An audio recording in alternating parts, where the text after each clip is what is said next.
बीच में अब महिंद्रा अपनी स्कॉर्पियो एन को the big daddy of SUVs कह रही है, लेकिन हम सब जानते हैं कि जो टोयोटा फॉर्च्यूनर का लेवल है उसे फोर्ड एंडेवर मैच नहीं कर पाई। तो कैसे महिंद्रा अपनी स्कॉर्पियो एन के साथ इतना बड़ा क्लेम कर रहा है कि जो फीचर्स आपको महिंद्रा स्कॉर्पियो एन के टॉप एंड वेरिएंट में ऑफर किए गए हैं या फिर जो वैल्यू हमें स्कॉर्पियो एन ऑफर कर रही है वो आपको टोयोटा फॉर्च्यूनर भी नहीं देती है। आज की वीडियो में बहुत सारी चीजें आपको जानने को मिलेगी, कहां पर टोयोटा इंडिया अभी भी पीछे है या फिर कहां पर महिंद्रा इंडिया अभी भी कुछ एक्स्ट्रा आपको ऑफर कर सकती थी। चाहे आप डिजाइन की बात करेंगे, काफी लोगों को इस गाड़ी की जो रियर की प्रोफाइल है पसंद नहीं आई है। काफी लोग चाहते थे कि जो टोयोटा फॉर्च्यूनर है उसमें कुछ बढ़ के मिले, इलेक्ट्रिक सनरूफ मिलनी चाहिए। सब कुछ हम बात करने वाले हैं। सबसे पहले हम जानते हैं जो सबसे बढ़िया काम महिंद्रा ने अपनी स्कॉर्पियो एन के साथ करा है वो है उसकी प्राइसिंग के साथ, और वही चीज जो टोयोटा के साथ हुई थी। जब स्टार्टिंग में जब ये गाड़ी आई थी बहुत वैल्यू फॉर मनी थी, लेकिन जब से फोर्ड एंडेवर इंडिया में डिसकंटिन्यू हुई है तब से आप सब जानते हैं कि फॉर्च्यूनर की प्राइसिंग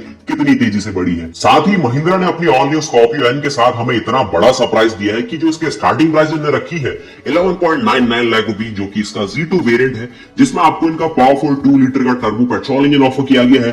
मैक्सिमम पावर प्रोड्यूस करता है 200 हॉर्स पावर की और 370 Nm का मैक्सिमम टॉर्क।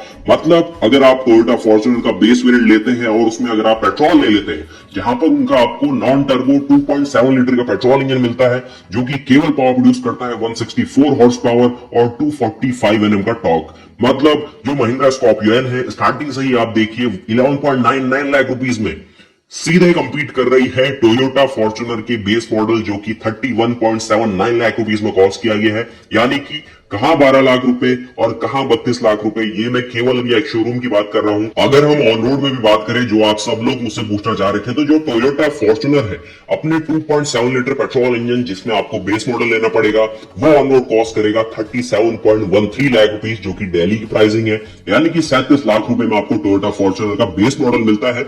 वहीं अगर आप महिंद्रा स्कॉर्पियो एन इसका बेस मॉडल लेते हैं जो कि इसका Z2 वेरिएंट है, पेट्रोल इंजन ले लीजिए, मैनुअल ट्रांसमिशन ही केवल आपको मिलेगा, 7 सीटर का ऑप्शन दिया जाएगा, जहां एक शोरूम प्राइस है 11.99 लाख रुपीस। और ये गाड़ी स्कॉर्पियो एन आपको base model on road cost करेगी 14.23 लाख रुपीस। यानी कि कहां 14 लाख रुपए और कहां 37 लाख रुपए, बहुत बड़ा डिफरेंस हो गया है। लगभग यहां पर आके देखें तो लगभग 2.5 गुना से लेके 3 गुना का डिफरेंस आ रहा है ऑन रोड की प्राइसिंग में। साथ ही हम ये भी देख रहे हैं कि महिंद्रा कितने ज्यादा स्मार्टली टोयोटा इंडिया को यहाँ टारगेट कर रहा है अपनी गाड़ी को और ज्यादा प्रीमियम शोकेस करने के लिए। यहां पर देखिए जो पूरा प्राइसिंग फ्रंट है उसको तो हमने पीछे छोड़ा है, अभी और प्राइसिंग बात करेंगे हर एक वेरिएंट की, लेकिन यहां पर डायमेंशंस को समझने की कोशिश करिए। जहां पर स्कॉर्पियो एन 4662 मिलीमीटर लंबाई के साथ आती है, लेकिन अगर आप टोयोटा फॉर्च्यूनर की लंबाई देखेंगे तो इसकी लंबाई रहती है 4795 मिलीमीटर। तो लगभग 4.8 मीटर लंबी आपकी जो टोयोटा फॉर्च्यूनर है वो रहने वाली है, और करीब 4.6 से लेकर 4.7 मीटर के बीच में आपकी स्कॉर्पियो एन रहती है। यानी कि मतलब एक सेगमेंट का बहुत बड़ा डिफरेंस है, लेकिन फिर भी महिंद्रा ने बहुत स्मार्टली एक तरीके से टोयोटा को टारगेट करा है कि हम कुछ दे रहे हैं और आप क्या दे रहे हैं। यहां पर अगर आप देखेंगे ना, कल भी हमने बात करी थी कि बहुत ही ज्यादा हाईलाइटेड तरीके से महिंद्रा ने यह शोकेस करा है कि हम अब इन्हें यहां पर डीजल की बात करिए तो डीजल की भी अभी ऑन रोड प्राइसिंग को हम देख लेंगे। जो इनका Z8 में लग्जरी वेरिएंट है, यहां पर देखिए 175 PS की मैक्सिमम पावर प्रोड्यूस करता है, 370 Nm का मैक्सिमम टॉर्क है। लेकिन अगर आप यहां देखेंगे 2.2 लीटर एमहॉक डीजल इंजन के साथ यह दिया जाता है। और अगर आप टोयोटा फॉर्च्यूनर में देखेंगे तो यहां पर डीजल इंजन इनका जो महिंद्रा का इंजन है उससे ज्यादा बेटर है। एक परफॉर्मेंस ड्रिवन इंजन है, 204 हॉर्स पावर बनाता है, 2.8 लीटर का 4 सिलेंडर का टर्बो डीजल इंजन है, 420 Nm का मैक्सिमम टॉर्क रहेगा अगर आप ऑटोमेटिक लेते हैं। 7 एयरबैग देती है फॉर्च्यूनर, अगर आप यहां देखेंगे केवल 6 एयरबैग है, लेकिन इसमें देखिए महिंद्रा वाले सनरूफ आपको दिखाना चाहते हैं, कैप्टन सीट्स आपको दिखाना चाहते हैं, उसी के साथ एलेक्सा का सपोर्ट दिखाना चाहते हैं। लेकिन जो 8 इंच की स्क्रीन है दोनों ही गाड़ियों में सेम मिलती है। मतलब महिंद्रा ये शोकेस कर रहा है कि हम कुछ कर रहे हैं, बड़ी चीज कर रहे हैं। लेकिन अगर आप देखेंगे ना, जो टोयोटा फॉर्च्यूनर है उसमें आपको पावर टेलगेट मिलते हैं, तो वो उसका प्लस पॉइंट हो जाता है। जो कनेक्टेड कार फीचर है वहां पर स्कॉर्पियो एन आगे निकलती है। लेकिन सबसे बड़ी हाईलाइटिंग चीज इन्होंने करी है प्राइसिंग में। 34.29 लाख रुपीस टोयोटा फॉर्च्यूनर की प्राइसिंग यहां दिखाई गई है। और अगर आप एक शोरूम में ही बात करेंगे स्कॉर्पियो एन की तो 19.49 लाख रुपीस की प्राइसिंग के साथ इन्होंने अपनी स्कॉर्पियो एन की टॉप एंड मॉडल को फॉर्च्यूनर के बगल में रख दिया है, जिससे कस्टमर्स को बिल्कुल एक विश्वास हो जाए कि एक प्रीमियम गाड़ी वो ऑफर कर रहे हैं। लेकिन अभी भी काफी बड़ी छुपी हुई चीजें हैं जो कि आपको समझना जरूरी है। हाँ, सेफ्टी सेंस में अगर आप देखेंगे तो जो स्कॉर्पियो एन है वो टोयोटा फॉर्च्यूनर से आगे निकल रही है। ESC ये ऑफर कर रहे हैं, हिल असिस्ट ये ऑफर कर रहे हैं, हिल डाउन कंट्रोल भी ऑफर कर रहे हैं, जो कि आपको यहां पर दिखेंगे तो केवल हिल असिस्ट जो टोयोटा फॉर्च्यूनर में वो दिया जाता है। लेकिन एक चीज और जानने वाली है कि जो टोयोटा फॉर्च्यूनर का प्लेटफॉर्म है वो ग्लोबल ऑप्टिमाइज्ड आर्किटेक्चर के ऊपर बेस है, जो कि मेरे नजर में जो स्कॉर्पियो एन है उसके प्लेटफॉर्म से एक स्टेप ज्यादा रहता है। यहां पर इनकी इनोवा क्रिस्टा भी जाती है और इसकी जो टोयोटा फॉर्च्यूनर है वो भी रहती है, उसके साथ जो हाइलैक्स है वो भी इसी प्लेटफॉर्म में बनाई गई है और एशियन एनकैप में 5 स्टार की सेफ्टी रेटिंग ला चुकी है। ग्लोबल एनकैप ने अभी फॉर्च्यूनर का टेस्ट नहीं करा है, लेकिन जो स्कॉर्पियो एन है वो आपकी थार के प्लेटफॉर्म में बनाई गई है, जहां पर सीधे सीधे ग्लोबल एनकैप ने उसको 4 स्टार की सेफ्टी रेटिंग दी थी। तो यहां पर हम मानेंगे कि सेफ्टी सेंस में जो आपकी फॉर्च्यूनर है वो आपकी जो स्कॉर्पियो है उससे ज्यादा आगे है। लेकिन अब बात करते हैं डिजाइनिंग की और क्या क्या ये ऑफरिंग्स आपको दे रहे हैं। लेकिन उससे पहले समझ लेते हैं प्राइसिंग में आप समझना चाहेंगे। अगर आप डीजल की भी बात करते हैं तो स्कॉर्पियो एन का जो बेस मॉडल है डीजल में, वहां पर आपको Z2 वेरिएंट मिलेगा डीजल में, जो कि यूजफुल सारे फीचर आपको देता है और ऑन रोड कॉस्ट कर रहा है 15.11 लाख रुपीस में, जो कि 50,000 रुपए ज्यादा कॉस्ट करता है अगर आप इसे कंपेयर करेंगे सीधे इनके पेट्रोल वेरिएंट से। अगर आप वही टोयोटा फॉर्च्यूनर का बेस मॉडल लेते हैं जो कि केवल 4x2 में ही आने वाला है, उसके साथ 2.8 लीटर का डीजल इंजन मिलता है केवल मैनुअल ट्रांसमिशन के साथ और 40.85 lakh rupees on road price रहेगी। और अगर आप पेट्रोल की बात करें तो वहां पर आपको 37.13 लाख रुपीस की प्राइसिंग थी, यानी कि यहां पर भी बहुत बड़ा डिफरेंस है पेट्रोल और डीजल में। वहीं अगर आप यहां देखेंगे तो करीब 70 से 80,000 रुपए का डिफरेंस है केवल ऑन रोड की प्राइस के मामले में अगर आप स्कॉर्पियो देखते हैं तो ये तो कुछ बातें रही, लेकिन फिर भी और सारी चीजें देखेंगे ना बहुत बड़े बड़े डिफरेंसेस है। जहां पर स्कॉर्पियो आपको 6 गियर देती है ट्रांसमिशन के मामले में, जिससे ये गाड़ी हाईवे में जब चलती है तो थोड़ी स्मूथ चलती है, थोड़ा मैं कहूं कि एक ज्यादा आपको रिफाइन फील होगी। वहीं जो फॉर्च्यूनर है उसमें भी कोई शिकायत नहीं है, उसके गियर रेशियोज को उसी हिसाब से बनाया गया है।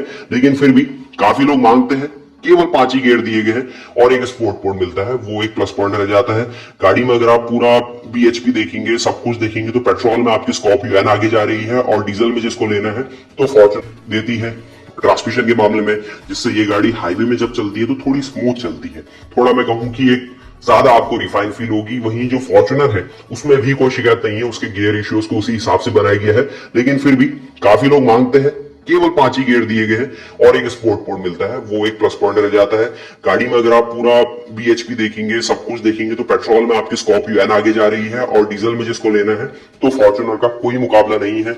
अगर आप वही सस्पेंशन की बात करेंगे, वो चीजें देखेंगे तो आपको फॉर्च्यूनर में हाइड्रोलिक स्टीयरिंग मिलता है। वहीं महिंद्रा की स्कॉर्पियो एन हाइड्रोलिक भी ऑफर कर रही है कुछ वेरिएंट में, बेस मॉडल्स में जहां हम देख पाए थे, जहां पर आपको इलेक्ट्रिक पावर स्टीयरिंग नहीं मिलता है। लेकिन अगर आप प्रीमियम वेरिएंट लेते हैं, ऊपर वाले वेरिएंट लेंगे, तो वहां पर स्कॉर्पियो में बहुत ही ज्यादा लाइट वेट स्टीयरिंग मिलेगा, जिससे आप शहरों में जब उसे चलाएंगे तो एक अंगली से भी, जैसे आपने XUV700 के अंदर देखा था, वो आपको देता है फंक्शनैलिटी, तो उससे आपको ज्यादा आरामदायक फील होगा। टर्निंग रेडियस के मामले में जो स्कॉर्पियो एन है उसमें कम टर्निंग रेडियस मिलेगा, होने को गाड़ी की लंबाई बहुत ज्यादा है, लेकिन फिर भी ज्यादा आपको आरामदायक रहेगा अगर आप उसको शहरों में चलाते हैं। सस्पेंशन फ्रंट में देखेंगे तो यहां पर महिंद्रा ने अच्छा काम करा है। फ्रंट में दोनों ही गाड़ी आपको सेम टाइप सस्पेंशन देती है, कोई डिफरेंसेस नहीं है। डबल विशबोन मिलेगा, दोनों में ही आपको स्टेबलाइजर मिलेगा। लेकिन अगर आप रियर सस्पेंशन की बात करेंगे तो यहां पर महिंद्रा ने व्हील के आर्टिकुलेशन को और ज्यादा बढ़ाने के लिए आपको वाटलिंग सस्पेंशन दिया है, जिससे गाड़ी का जो पहिया है वो ग्राउंड के साथ हमेशा कांटेक्ट में रहता है। अगर आप एक तरीके से इसके 4 व्हील ड्राइव सिस्टम को भी समझने की कोशिश करेंगे तो 4 लो और 4 हाई दोनों ही गाड़ियों में है, लेकिन अगर आप 2 लो की बात करेंगे तो वो आपको फॉर्च्यूनर ज्यादा देती है और ज्यादा रिलायबल भी रहेगा इन कंपैरिजन टू अगर आप महिंद्रा की बात करेंगे। अब ये दोनों ही गाड़ियां ऐसे कोई डायरेक्ट सेगमेंट में नहीं है, लेकिन फिर भी देखिए महिंद्रा ने ऑफिशियली दोनों ही गाड़ियों को कंपेयर कर दिया है, तो हम भी एक अपना ओपिनियन आपको देने की कोशिश कर रहे हैं। और अगर आप बूट स्पेस वाइज भी देखेंगे तो आपकी जो महिंद्रा की स्कॉर्पियो है उसमें आपको छोटा बूट स्पेस मिलेगा इन कंपैरिजन टू जो आपकी फॉर्च्यूनर है। एक बात हम और कर रहे थे कि जो आपकी फॉर्च्यूनर है उसमें जो आपको ग्राउंड क्लियरेंस मिलेगा वो हमेशा ज्यादा मिलने वाला है स्कॉर्पियो के मुकाबले। जहां स्कॉर्पियो में 187 मिलीमीटर का आपको लेडन ग्राउंड क्लियरेंस मिलता है, वहीं आपकी जो फॉर्च्यूनर है वो उससे थोड़ा ज्यादा ही आपको देगी। फ्यूल टैंक कैपेसिटी भी आपको फॉर्च्यूनर ज्यादा ही देने वाली है। एक थोड़ा सा डाउन साइड आपकी जो फॉर्च्यूनर है उसके अंदर आ रहा है कि इसमें आपको कोई भी कैप्टन सीट्स वाला वेरिएंट अभी तक नहीं ऑफर किया गया है। कोई भी ऐसा नहीं है कि जिसमें आपको 6 सीटर का ऑप्शन दिया जाए, सब आपको 7 सीटर ही ऑप्शन देते हैं। तो यहाँ पर भी मैं कहूं कि जो स्कॉर्पियो है ये आपको 6 सीटर का ऑप्शन दे रही है। तो जिसको ज्यादा सीटिंग कैपेसिटी नहीं चाहिए उसके लिए ज्यादा बेटर ऑप्शन रहने वाली है स्कॉर्पियो इन कंपैरिजन टू, अगर आप कंपेयर करेंगे फॉर्च्यूनर की।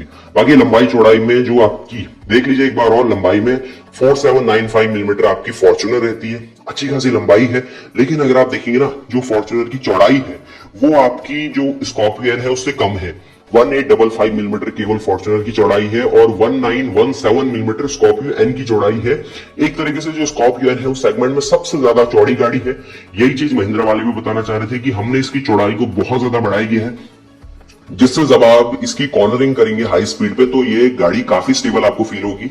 वहीं अगर आप हाइट की बात भी करेंगे तो यहाँ पर भी जो महिंद्रा की स्कॉर्पियो एन है उसकी हाइट ज्यादा है। अगर आप फॉर्च्यूनर की कंपेयर करेंगे तो 1835 मिलीमीटर है और 1857 मिलीमीटर है स्कॉर्पियो एन की। वहीं अगर आप व्हील बेस की बात करेंगे तो यहाँ पर भी जो महिंद्रा की स्कॉर्पियो एन है उसका व्हील बेस 5 मिलीमीटर ज्यादा है फॉर्च्यूनर के मुकाबले। मतलब इससे गाड़ी की स्टेबिलिटी पता चलती है, जो कि अच्छी बात है। अगर आप सीटिंग रोज की बात करेंगे तो तीनों ही गाड़ियों में आपको 3 सीटिंग रोज मिलती है, फर्स्ट, सेकंड और थर्ड। लेकिन आपको बीच में कैप्टन सीट चाहिए तो आपके पास स्कॉर्पियो एन का ऑप्शन बच जाता है। बाकी मैंने कहा कि सेफ्टी सेंस में 5 स्टार की सेफ्टी रेटिंग मिल चुकी है इसे एशियन एनकैप में फॉर्च्यूनर को। लेकिन स्कॉर्पियो एन की टेस्टिंग नहीं हुई है, लेकिन वही प्लेटफॉर्म है जो कि थर्ड जनरेशन का आपको थार में ऑफर किया गया था। साथ ही 7 एयरबैग देते हैं फॉर्च्यूनर के साथ। उसी के साथ आपको केवल 6 एयरबैग मिल पाएंगे मैक्सिमम, और बेस मॉडल में तो 2 एयरबैग मिलते हैं आपके स्कॉर्पियो एन के अंदर। तो हर बार की तरह इस कंपैरिजन को भी बिल्कुल जेन्युइन रखने के लिए, अनबायस रखने के लिए, यहां पर हम देखते हैं कि टोयोटा अपनी फॉर्च्यूनर में आज भी क्या क्या मिसिंग कर रहा है, जिससे ये गाड़ी अभी भी एक तरीके से प्रीमियम फील नहीं दे पा रही है। यहां पर आप देखिए टोयोटा इंडिया आज भी आपको फॉर्च्यूनर की किसी भी लाइनअप में, अगर आप सिंपल फॉर्च्यूनर ले लीजिए या फिर इसका टॉप एंड मॉडल जो कि इसका लेजेंडरी मॉडल है, उसमें भी आपको इलेक्ट्रिक सनरूफ का ऑप्शन नहीं देती है। इवन मारुति भी अपनी ब्रेजा में देने लग गई है। तो इवन अब तो आपको टोयोटा की तरफ से कुछ ना कुछ मिलना चाहिए सनरूफ के मामले में। हाँ, हम सोच रहे हैं कि जो आपकी इनोवा क्रिस्टा आने वाली है उसमें कुछ आपको ऐसा दिया जाए जिसमें आपको सनरूफ मिल जाए, लेकिन उसमें प्लेटफॉर्म को पूरा चेंज किया जाएगा। उसकी अपडेट बाद में आएगी। लेकिन एक और चीज है, अगर आप म्यूजिक सिस्टम की बात करेंगे तो दोनों की क्वालिटी लगभग सिमिलर है। लेकिन अगर आप क्वांटिटी में जाते हैं तो वहां पर आपको महिंद्रा वाले 12 स्पीकर दे रहे हैं जो कि आपको सोनी के द्वारा ट्यून किए गए हैं। अगर आप यहां देखेंगे तो आपको केवल 11 स्पीकर दिए जा रहे हैं फॉर्च्यूनर के अंदर, लेकिन साउंड क्वालिटी में कोई डिफरेंस नहीं है। अगर आप थोड़ा सा ज्यादा ऑफ रोड ड्रिवन है, ज्यादा ऑफ रोडिंग करना चाहते हैं, परफॉर्मेंस चाहिए, तो आपके लिए नो डाउट जो फॉर्च्यूनर है ज्यादा बेटर ऑप्शन रहेगी। सेफ्टी भी देखा था, इलेक्ट्रॉनिक डिफरेंशियल लॉक वो आपको फॉर्च्यूनर देती है। लेकिन कुछ और सिंपल फंक्शन चाहिए या फिर ऐसा कुछ है कि आपको बस काम हो जाए, ऑफ रोडिंग हो जाए, बढ़िया सी परफॉर्मेंस भी मिल जाए, तो आपके पास स्कॉर्पियो और राउंडर पैकेज रहने वाली आपके बजट में भी आएगी। आपके पास ऐसा ऑप्शन बनेगा कि आप एक डीजल स्कॉर्पियो ले सकते हैं और एक पेट्रोल स्कॉर्पियो ले सकते हैं, जो कि आपकी हर एक नीड पूरी करने वाली है। और अगर आप डिजाइन वाइज भी देखेंगे ना, तो मॉडर्न डिजाइन तो आपको फॉर्च्यूनर में ही देखने को मिलेगा। जो कट्स और फेजेस है इतना ज्यादा मॉडर्न लगेगा आपको इन कंपैरिजन टू अगर आप स्कॉर्पियन का एक बोल्ड और मस्कुलर कैरेक्टर लेते हैं, तो स्कॉर्पियन अभी थोड़ा सा पीछे रह रही है डिजाइन के मामले में। यहाँ पर जो फॉर्च्यूनर है वो बहुत ज्यादा आगे जाती है। अलॉयज का डिजाइन देख लीजिए, रियर प्रोफाइल देख लीजिए, साइड प्रोफाइल देख लीजिए, वहां पर जो फॉर्च्यूनर है वो स्कॉर्पियन से बहुत ज्यादा आगे जा रही है। तो बात काफी ज्यादा सिंपल है, जो कस्टमर स्कॉर्पियन को लेना चाहेगा, जिसका बजट अलाउ करेगा, वही केवल स्कॉर्पियन को लेगा, और जिसका बजट अलाउ कर देगा वो फॉर्च्यूनर में शिफ्ट हो जाएगा। बहुत ज्यादा सिंपल सी बात है। एक और चीज आप देखेंगे ना, महिंद्रा ने यहाँ पर काफी इनोवेटिव फंक्शंस को भी दिया गया है। अब अगर आप देखेंगे ड्राइवर ड्राउजीनेस अलर्ट वाला फंक्शन, जिससे अगर ड्राइवर थक रहा है, उसे नींद आ रही है, तो यहाँ पर महिंद्रा स्कॉर्पियन आपको अलर्ट देगी, एक तरीके से वाइब्रेशन क्रिएट करके स्टीयरिंग में, जिससे जो ड्राइवर है वो दोबारा से अलर्ट फील करे, जिससे सेफ्टी इंश्योर होती है। काफी तरीके की आपको यूजर प्रोफाइल बनाने का फंक्शन मिलता है, क्योंकि इसमें आपको आर्डिनॉक्स से सपोर्ट मिलता है जो आपकी स्कॉर्पियो एन है। उसी के साथ सोनी का मैंने आपको बताया कि 3D साउंड सिस्टम वो भी आपको केवल स्कॉर्पियो के साथ मिलेगा। बाकी जो मैंने आपको बताया कैप्टन सीट जो मिसिंग है स्कॉर्पियो, जो फॉर्च्यूनर के अंदर मिसिंग है, वो आपको स्कॉर्पियो में दी गई है। इंजन की बात हम कर चुके हैं, सब कुछ हम देख चुके हैं, प्राइसिंग सेंस में भी हम बात कर चुके हैं। टॉप एंड मॉडल हमने कंपेयर नहीं करा है, लेकिन स्टार्टिंग वेरिएंट हमने करे हैं।